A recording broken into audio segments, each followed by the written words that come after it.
Should we study the Quran like Umar radiallahu anh did? He took 13 years to learn Surah Al-Baqarah.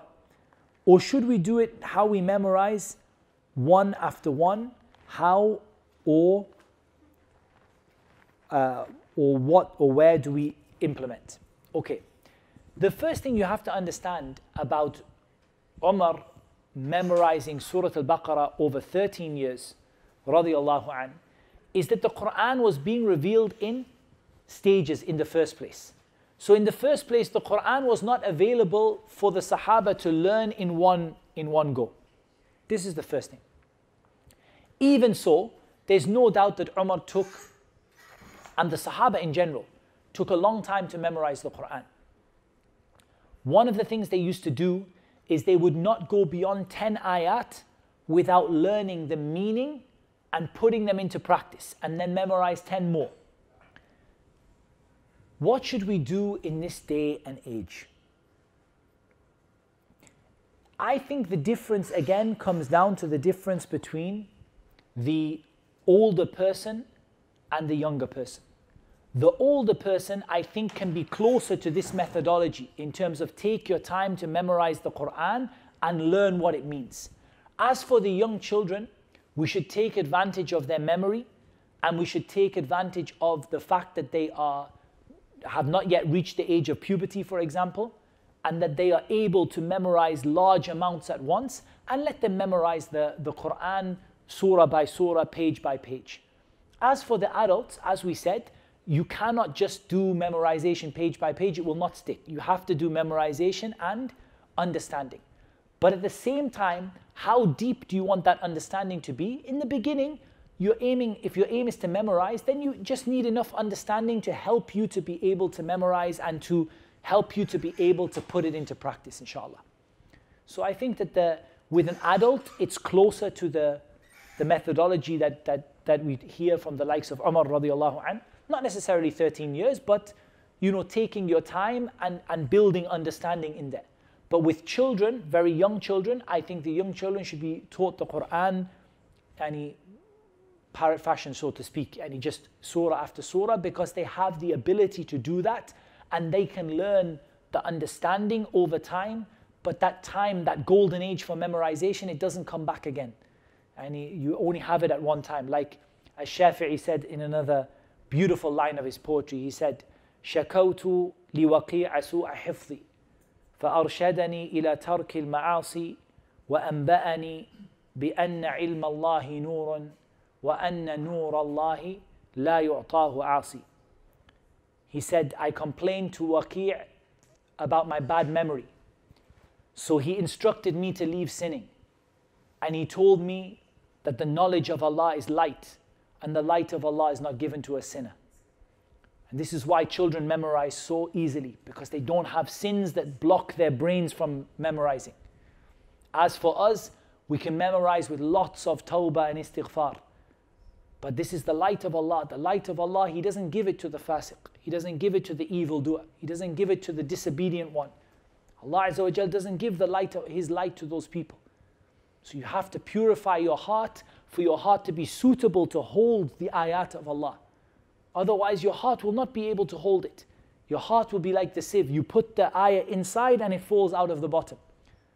So with the children, we have an advantage, and we should take that advantage, especially because they're not really able to fully understand all of the ayat at such a young age, and we gradually adjust them as we can.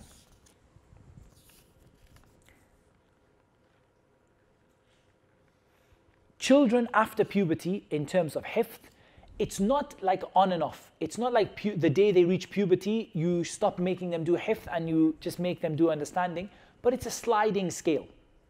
So when a child is like 8 or 9 years old, it's like hifth, hifth, hifth, hifth, hifth. 10 years old, hifth, hifth. 11 years old, hifth, hifth, hifth. Get to 12 years old, a little bit of understanding there. Hifth, 9 parts hifth, 1 part understanding. 13 years old, maybe it becomes 8 parts hifth, 2 parts understanding. When the child then becomes, 14, 15 years old, 7 parts memorization, and until they become like 20, 21, and they're doing, a lot of understanding and less memorization, maybe 50-50 for a while until the memory starts to fail them.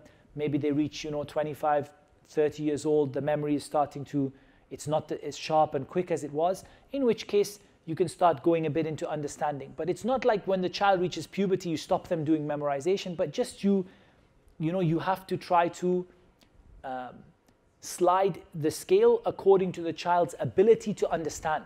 Because the main reason we're telling them not to understand is that they don't have the ability to fully comprehend it. So obviously what a child understands at 6 is different to 8, is different to 10, is different to 15, is different to, older than that.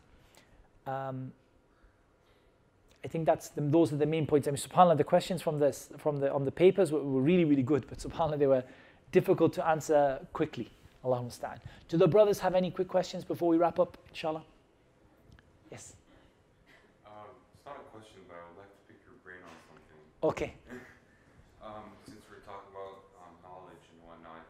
So yesterday, Stephen Hawking died, and I was watching an interview when Larry King was asking him some questions, and he asked him, "What is the most dangerous thing that's coming into mankind?"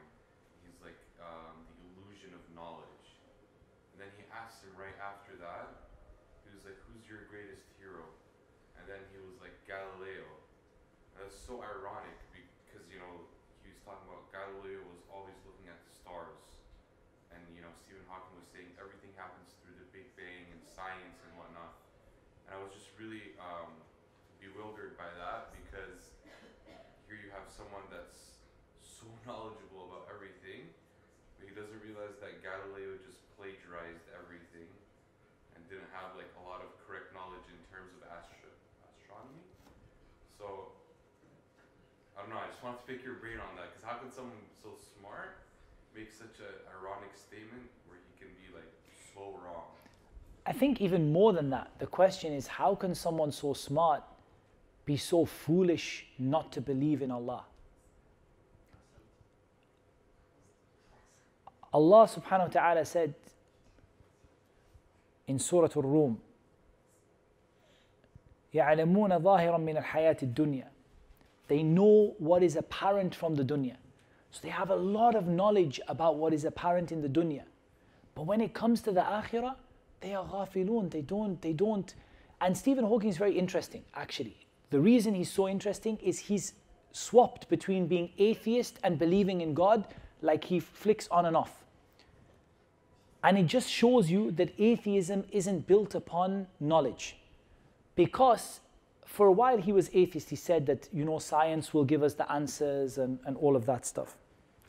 And then he fell in love, I think with his nurse or something like that. And he said, on that day I believed in God, because only God can make this happen. Look at the frailty of what they believe. Yani it's emotional, like it's not knowledge-based. You see, that's not a knowledge-based response. That suddenly the day that I fell in love with somebody, now, I know that God exists. And then after a while, he went back to being atheist again. So it just shows that, subhanAllah, this idea of, these people, they have a lot of knowledge about the zahir of the dunya, about the dunya and the stars and the planets and the whatever. But when it comes to the most important things, the most critical things, really they're fundamentally lacking. And this should benefit us as a Muslim, one thing which is very important, which is fear. Because no matter how intelligent you are, no matter how clever you are, that doesn't guarantee you Jannah. You have somebody who, got one of the highest marks on an IQ test ever, and he dropped 1 point or something, is at an IQ of 161 or something like that. And yet this person, with all of that intellect, couldn't recognize that Allah subhanahu wa ta'ala exists and that Allah subhanahu wa ta'ala deserves to be worshipped. And yet you have an old lady who, doesn't have that big high IQ, doesn't have an education, maybe doesn't even know how to read and write. But that person, she believes in Allah and she believes in Allah's revelation and she knows her purpose. Ultimately, you can't compare the two. She's a lot more intelligent than Stephen Hawking. And even though in a raw sense of intelligence in terms of using her brain, but subhanAllah, in the ultimate judgment, she's more intelligent. Because like the famous saying goes, that the intelligent one, مَنْ دَانَ نَفْسَهُ وَعَمِلَ لِمَا بَعْدَ الْمَوْتِ. The intelligent one is the one who controls himself and works for the hereafter. وَالْعَاجِزْ مَنْ أَتْبَعَ نَفْسَهُ هَوَاهَا. And the one who is not intelligent and is unable to do things is the one who lets their soul follow their desires. So it doesn't surprise me that somebody so intelligent could do something so strange, because in the first place, it's success is guidance from Allah. And it also leads me to another point, which is what you mentioned about what he said about Galileo, which is this idea that if it was from other than Allah, you'll find a great deal of contradiction in it. وَلَوْ كَانَ مِنْ عِنْدِ غَيْرِ اللَّهِ لَوَجَدُوا فِيهِ اخْتِلَافًا كَثِيرًا. Like you find a person is so on point with what they say, but then you ask them a question and they say something which is completely foolish and opposite to what they had been saying before. Subhanallah, because only what comes from Allah is regular and consistent. And what comes from human beings, one day I think this is good and one day I think this is bad. One day I think this guy is the best and one day I think this guy is the best. One day I think he was an original genius and the next day I think he was a guy who plagiarized everyone else's work. Human beings are like that. But the revelation from Allah is consistent. So those are some thoughts I have, and I don't know whether that applies to the question, but for what Allah made easy.